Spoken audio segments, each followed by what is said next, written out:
Ulug' Rabbim ijobat qil, yiroqda ana duosini. Ulug' Rabbim ijobat qil, zindonda ota duosini. Ulug' Rabbim ijobat qil, musafir yetim duasini. Ulug' Rabbim ijobat qil, vatansiz g'arib duasini. Ulug' Rabbim nasib ayla, ko'rishga vatan azodini. Ulug' Rabbim nasib ayla, ko'rishga zolim zavolini. Ulug' Rabbim nasib ayla, ko'rishga onam jamolini. Ulug' Rabbim nasib ayla, suyishga vatan tuprog'ini. Ulug' Rabbim nasib ayla, kezishga vatan gulbog'ini. Ulug' Rabbim nasib ayla, vatan tuprog'ida o'lishni. Assalamu alaikum wa rahmatullahi wa barakatuh, dear brothers and sisters, and welcome to another episode of Talk East Turkestan, where we highlight what's happening to the Uyghurs of East Turkestan, what's happening in the Chinese camps, and we are continuing our series on the so-called happy Uyghurs. We have a happy Uyghur today. Obviously, I'm being sarcastic for the ones that know my attitude. Today, we have a very prominent Uyghur rights activist by the name of Maya Mitalipova, who will be joining us from the Boston of the United States. She's on the board of directors for Campaign for Uyghurs. She's a well-known Uyghur rights activist abroad and is a prominent stem cell scientist. She's currently the director of the Human Stem Cell Laboratory at Whitehead Institute for Biomedical Research at MIT. So without further ado, I'd like to welcome Sister Maya to our show. How are you, Sister? Malaikum assalam. I'm fine, thank you. The reason why I got you on today's show is, as you know, this series is called The Happy Uyghurs. And the reason why it's called The Happy Uyghurs is because the Chinese regime is calling all of us Uyghurs who are, all the Uyghurs who are living within China, or we like to refer to as East Turkestan, as very happy, and that people like you and I are liars, and we love the work that you do. For those that you have known, I'll put that on the screen in a moment. But before we go ahead, how did you get to being an activist, and how you started, and this false pretense that all Uyghurs are happy? So I live in the United States for nearly 25 years. So I'm Uyghur from Kazakhstan, from Almaty. I was born in Almaty, and I raised. So my parents, both of them are Uyghurs in Kazakhstan, and we are the Uyghurs who actually spent entire generations to generations in Kazakhstan. So just to make sure that somehow people do differentiate Uyghurs in Kazakhstan or in Central Asia from Uyghurs from East Turkestan. But just to say in 1920s, that's when the borders were placed, and we've been divided. So Uyghurs in Central Asia were Uyghurs from East Turkestan before 1920s. So we didn't have the borders. Right along the river Ili, there was Uyghur towns and small, not as big as Kashgar or Urumqi, but there were small towns along the river of Ili that existed there for hundreds, if not 1,000 years. So there was a Ili Khaganate in the past, after 13th century. So we know that my ancestors lived in that area for God for centuries, if not thousands of years, right where I was grown up. So we are part of East Turkestan. And we've been divided by two communist regimes in 1920s. So the borders which placed between us, it's just an artificial fact, which we cannot just easily cross to another side and visit our relatives, which I have a relatives in East Turkestan. So how did I hear this? Because no matter where I go in by my what my career leads in United States, so I was in 3 states, in 3 cities I lived. Everywhere where I land, I always look for Uyghurs.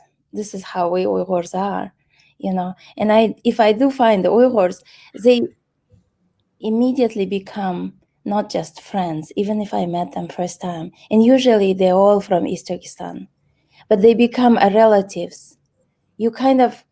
You rely on them in your life. You literally hold your very, I would say, very special, very valuable information you share with the Uyghurs.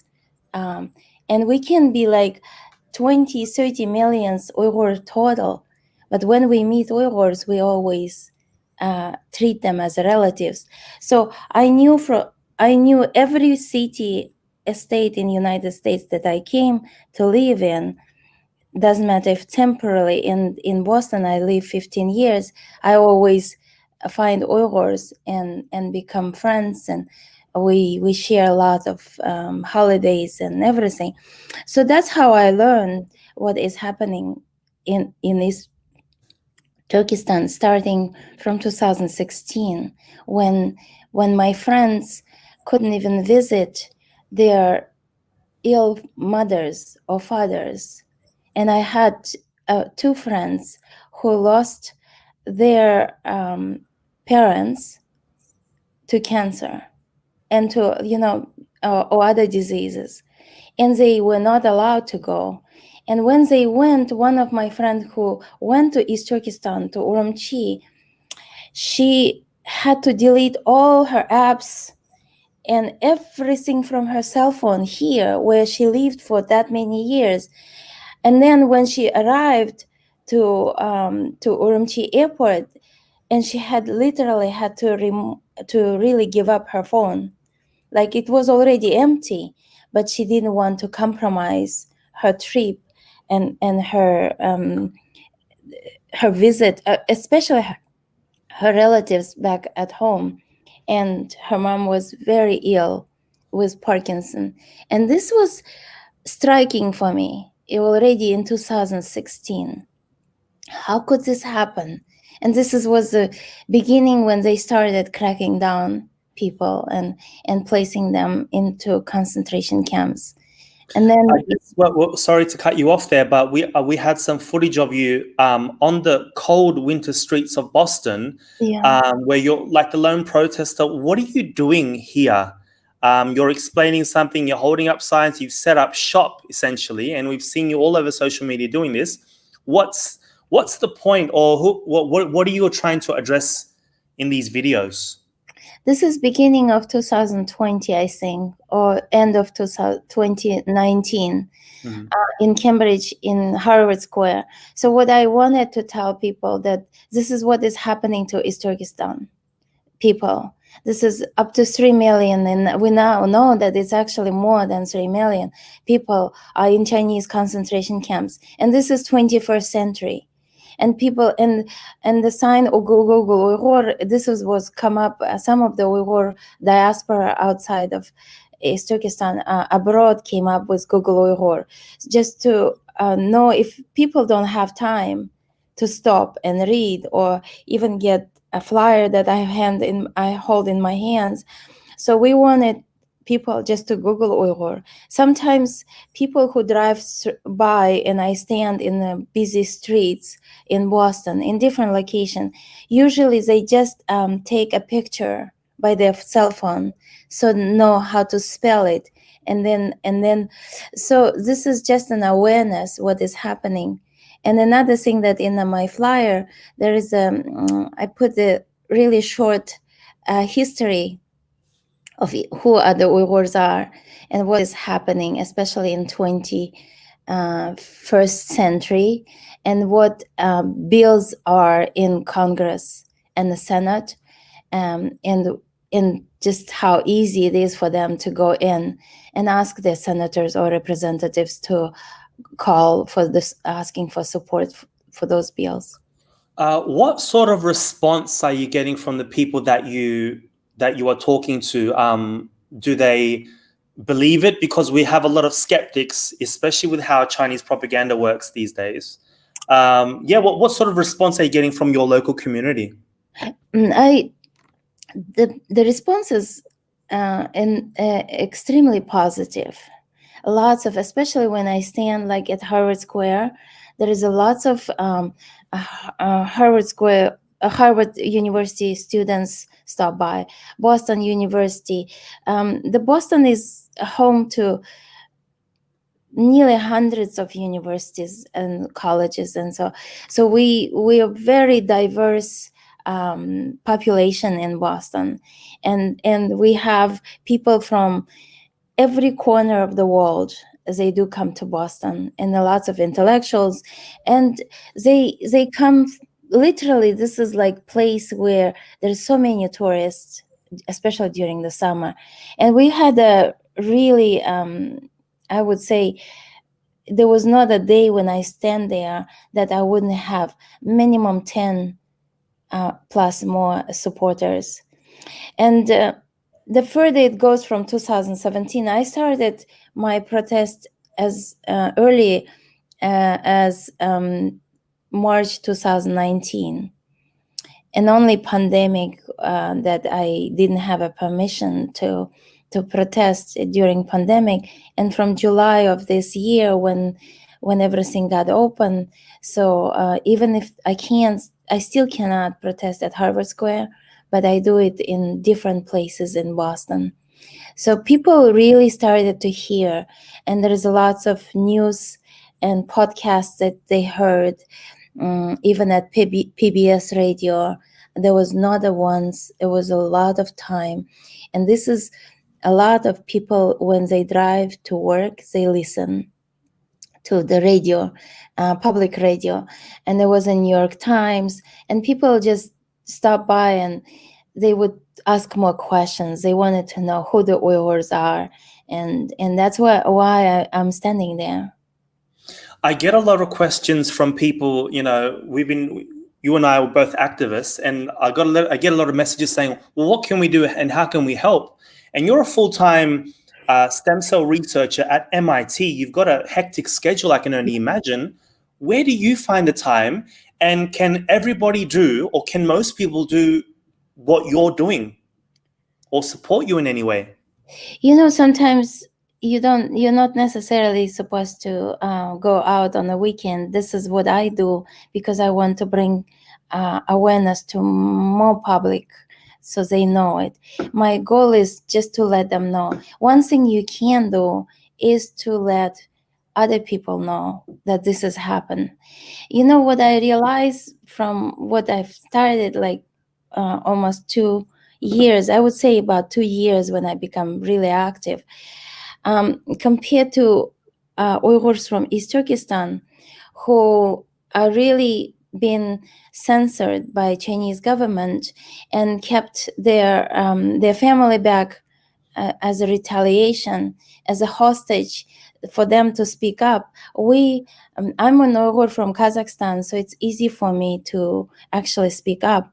And I think that I have a moral obligation to speak up for my people, and I don't consider myself as a hero. Or I just don't like when people really say this to me, and I think this is any Uyghur who actually can do this should do it, especially Uyghurs from not necessarily from East Turkestan because of their family members, and if they can, but even online, you always can find half an hour or so a day to go online and do something. So one thing for the US people, especially who are actually in the United States, I really ask them. It's simple. It takes only, let's say, not more than 5 minutes of your time. Please, we have a bill in Senate, and the bill name is Uyghur Forced Labor Prevention Act. And this is really, and you can actually, Arslan, you can find the exactly number for the bill. I forgot. And the bill that did not get a lot of support. There is only around 30 or less than 30 senators have supported this bill.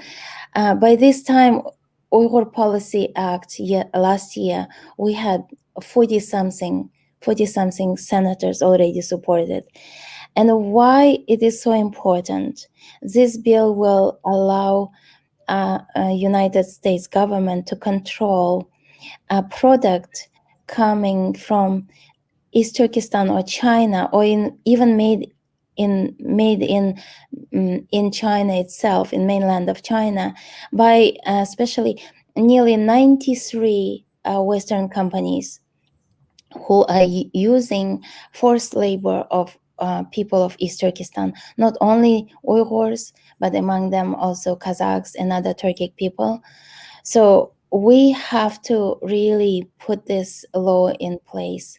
So it was really been supported by Congress, with over 400 congressmen have supported this bill, already passed, but right now it's stuck in the Senate. And I just learned yesterday an article that Apple, it's one of the companies who are using forced labor, is lobbying in Senate. They pay a company to lobby in Senate in order to stop specifically this bill. So they have a lot of money, but we are the people of United States. We have to really we have to take our conscious that we don't want to use any product made by forced labor. And if you people are, you don't have to be a US citizen. As long as you reside in United States, you can call. There is only 24 or 26 senators who supported this bill, and we need at least 50 in order to pass, 51 to pass it in the Senate. But I also urged a couple of times on social media to call Senator Jim Rich, and also Senator, I forgot his name, of Kentucky. So he also is responsible, their chair, and he's a majority leader in Senate who will bring these bills. These two senators are responsible for bringing the bill into the vote on the floor to Senate. And we want to get it done with this government, meaning before end of this year, in order to really get this bill gone through our Senate. I think this is the article that you've probably seen. It says Apple enlisted lobbyist for Uyghur forced labor prevention law. Yes. Yeah. Okay. So now we've seen the Uyghur Human Rights Act bill passed into law. This will probably also be passed into law. Hopefully. But yeah, do you think this will actually, will anything happen like actually on the ground? Will things get better? Because we've actually seen things get worse. Or the news like China building more camps, there seems to be more oppression. What must the world do instead of condemning or passing laws? What else do you think the world could do? I think, well, we still have to work with our government, and I have seen how many countries governments have really condemned China, and this is Canada last week. when they haven't passed a law yet, but they really recognize, it's the first government abroad that actually recognized treatment of people of East Turkestan as a genocide. And this really will be helpful for other countries to really do this. And we people, you can call yourself activist, but when you actually really unite, and we don't have to be Uyghurs, Americans, or anyone. We just are human being, and we don't want Holocaust of 21st century, because I think Holocaust of 21st century of Uyghurs will be much more dangerous compared to even the Jewish Holocaust. The reason for that is because of the new technologies have been developed to surveillance, and really, we didn't have organ harvesting, forced organ harvesting during 1930s. I'm sure that the Hitler would have implemented this if the technologies were at that time were available. So right now, this is happening to Uyghurs and other Turkic nations of East Turkestan. This has actually happened to mainlanders as well, the prisoners of conscience. So we just have to remember this, that we are, when I stand outside, and I had some Chinese student came and argued with me, and they were very unhappy, and it happened not once and not even twice. I just, you know what my answer is to them? And I say, you probably just don't understand that I'm actually standing up here for your rights. I am standing here for your rights because you're just a student, and I understand that you're a very brainwashed student. You don't even realize. And I can even imagine, if you are coming here to me in Boston, it means that you probably are a student of one of these really prestigious universities like Harvard, MIT, Boston University. Also, you know what? This is probably even the money that you paid for your study here is, not average Chinese can pay to come and study here. And you come to me and you say that I'm not right, or I'm a liar. You know what I say? When you go back to China, if you do, then you get a job. And one time, if you speak up, just occasionally something happen in your life, to your family, or whatever, some of mistreatment, or even in your job, you will be censored. I said, you know what happens? Next night, you will be taken. And people will not even know where you are and what happened to you. And in that dark night in the prison, you might remember this woman who was standing in Boston when you were a student. It might happen to you. You know what? There is no guarantee that it doesn't happen to you when you go back to China. But I'm not even sure you will, because you might get married here to American, and you. This was a young woman, and I said, and you will choose to stay here, and you still say to me that I'm a liar. I said, no, I'm standing here not only for my Uyghurs, but I'm actually protecting your rights, millions of your people's rights.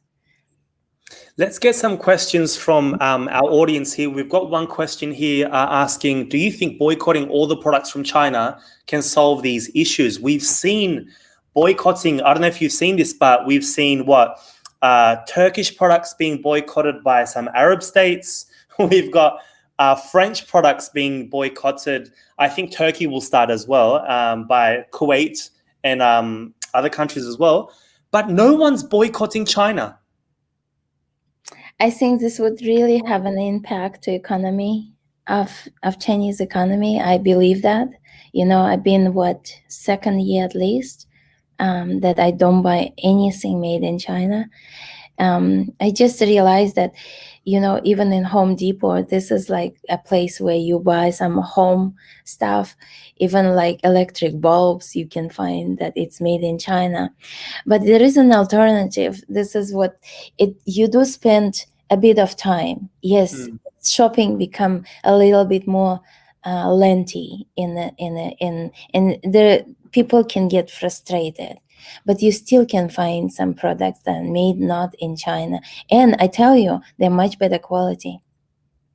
And Yeah. I do believe that this will really make an impact. We as a people, I think lots of things would changes happen in the world. It happen when people stand up, not necessarily governments. Governments are always more difficult to move with the laws, and maybe, as you said, some laws that been implemented, they still don't really work.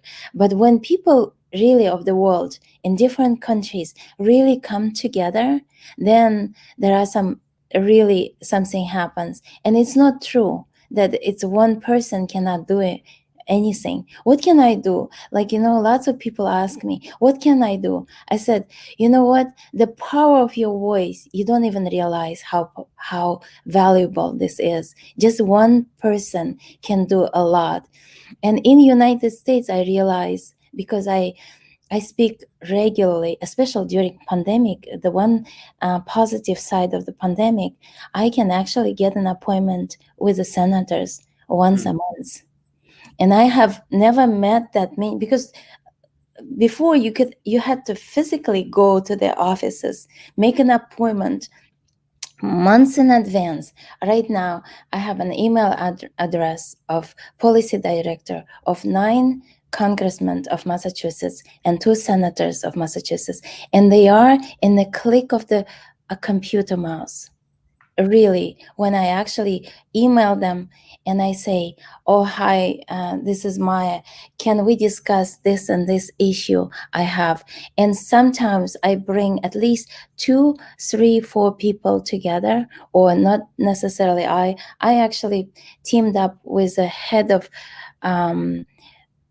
Tibetan Association of Massachusetts, Hong Kong Association of Massachusetts, and Taiwan Association, and we built Boston Association of Massachusetts. So we now work as a team, because lots of issues are all related to human rights, and they are common between all of these communities. The human rights issue is obvious. And you speaking with these senators, we have a question here. Do you believe in an independent Uyghur state? Obviously you do, but where do you see in your experience, have any American politicians commented on this independent Uyghur state issue? I have brought it up with my senators. I brought it up with at least 2 of the congressmen, and they said, so you probably heard, Arslan, that Tibet is already been getting recognition as an independent state of China. They do believe that U.S. Congress does work on this, but and I bring it up always with Tibetans whenever I meet our elected officials. I bring up East Turkestan, and I don't even think that we should call it as Uyghurstan, but this can be a really discussable like a topic. But I think East Turkestan is a strategic place for China, but it's also, we as an Uyghur, as a nation, I think we cannot survive unless we would have a complete independence from China. China has shown that already in a history of 71 years of rule, especially communist regime of China, that the autonomy cannot be existed in China. They will assimilate, and they will prosecute any intent of nationalism is actually not a bad term. Nationalism is something that has nothing to do with separatism or terrorism, and all of these terms are actually been all brought together. But the nationalism, it's really, you want to promote your own culture, your language, your independence, autonomy, but at the same time, you are part of the entire world, a part of the economy, and the nationalism is not something that should be taken. I think it's been taken out of context and been really misunderstood and misrepresented. I do bring it up with my elected officials. Not that I do get the support yet, but yes, I do bring it up, and I personally believe that unless we have independent East Turkestan, we as Uyghurs have gone through probably the most brutal persecution in the history, especially in 21st century. Not any other nations can be compared to us. So I believe that we have to. Yeah, I mean, right here we can see that there is a senator by the name of Scott Perry. He's introducing a bill, or he has introduced a bill to recognize Tibet as an independent country. So it is possible to come up with bills like this and Yeah. perhaps turn them into law. I think it's a right time for us as well, because if we get, I think step by step, Arslan, I think we should really go for. So it was Uyghur Human Rights Policy Act. I'm talking about the United States, but I think this is followed by Canada, Australia, especially UK, and now it's already France. So we will have lots of countries, especially Western countries, follow United States. But I, as an American, I really have to work with our senators and congressmen, and I think when there will be a recognition of genocide, which we meet every point of genocide, Uyghurs already met, and I don't think that this will take too much long time.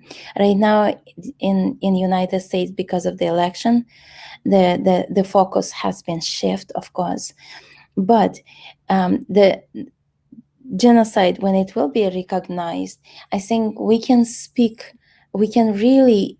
This will give us some. I would say.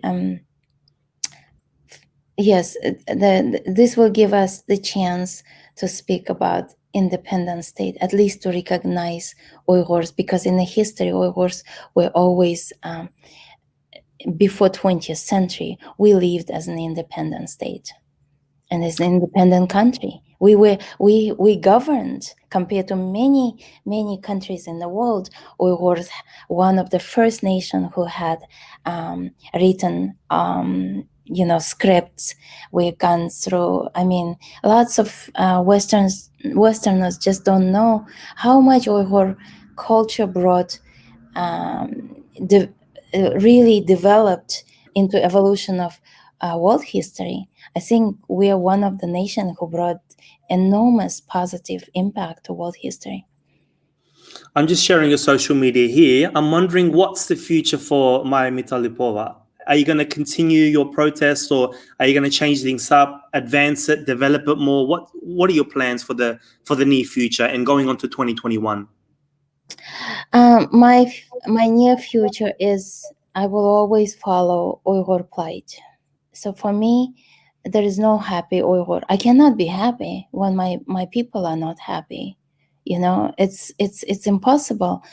I will continue my activism for Uyghur human rights, and I realize that to me, it's the human rights. Pretty much everyone of oppressed, especially by Chinese Communist Party, is something that is become a very important issue for me, that I stand up not only for Uyghurs, but I will continue, and especially being an Uyghur, and probably Uyghurs are the most persecuted people at the moment.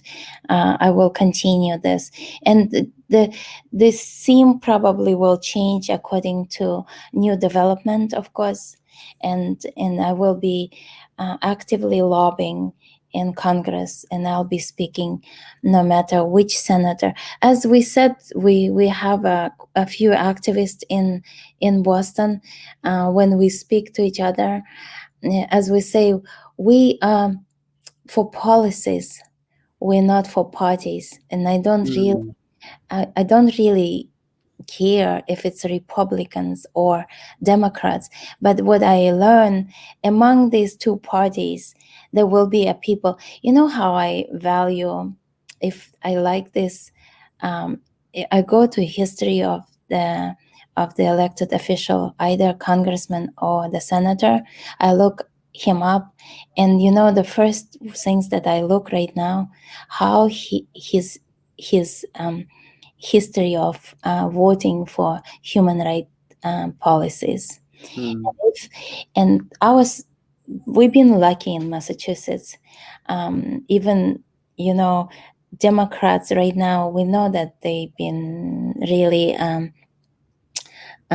positively looking at the China. They haven't recognized China as a threat to the world and to U.S. economy as well. But when I look at our senators, like Senator Warren and Senator Markey, they've been really supportive. Every Uyghur bill, Tibet bill, Taiwan, and Hong Kong, these two senators were one of the first who co-sponsored from the very beginning. So we've been lucky with our. So we don't really care if it's a Republican or Democrats, as long as this policy really meets our human rights standards. With that, I want to ask the last question. Trump or Biden? And why do you support Trump? I didn't say that I support I'm Trump. joking. It's really challenging for me as a U.S. citizen, I think. So what I'm trying to ask is, in less than 10 days' time, who do you think is going to win? And who do you think would be better? I don't know who will win, but I kind of feel that whatever been started by Trump administration, and maybe I don't necessarily agree with everything that Trump says or even does, but I think, his administration is the only one who actually really looked.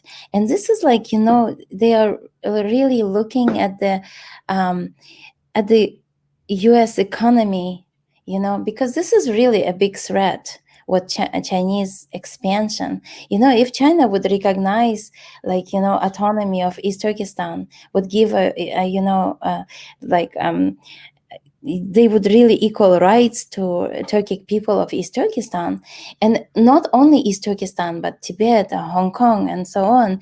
I don't think that the expansion of Chinese government abroad, even across the borders of their own state, that would have been taking, if they would play a fairly game in economic relations with other countries, that probably would not be an issue. But what we see right now, it's really become China is a real threat for entire world. And I think that Trump administration in this regard, Trump administration, the only one who actually really brought this issue on the surface. And I would like them to continue, tell the truth. In that term, I would say that I really support Trump administration per se, maybe not necessarily everything what specifically Trump does. Okay, everybody listen to Sister Maya and vote Trump 2020. That's what you're trying to say. I know. I just want to say that you have to go and vote what you think. I think the participation in this election is more important.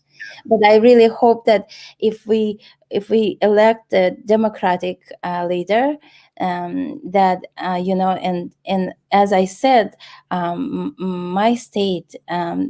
Both of my senators are Democrats, and also 9 of our congressmen are Democrat in Massachusetts. And I've been working with them, and I really hope that this really continues with the Democratic Party winning, it's really, for me, is important that we continue what it's been started, and it's been brought it to the surface. And China is a big issue, and I really hope that the next administration will really continue what has been started by Trump administration. Thank you so much for your time and your insights on this. I really want to thank you. Thank you to our audience. Make sure, guys, if there are any other happy Uyghurs out there, that you get in contact with me. Inshallah, tomorrow we will have Sister Aiden Anwar, which would be our Happy Uyghurs Part 3. Yesterday, if you missed Nurisiman Abdurrashid, that was Part 1. Until next time, thank you so much, Sister Maya. Rahmat, thank you. Rahmat. And everybody else, Assalamu alaikum wa rahmatullahi wa barakatuh.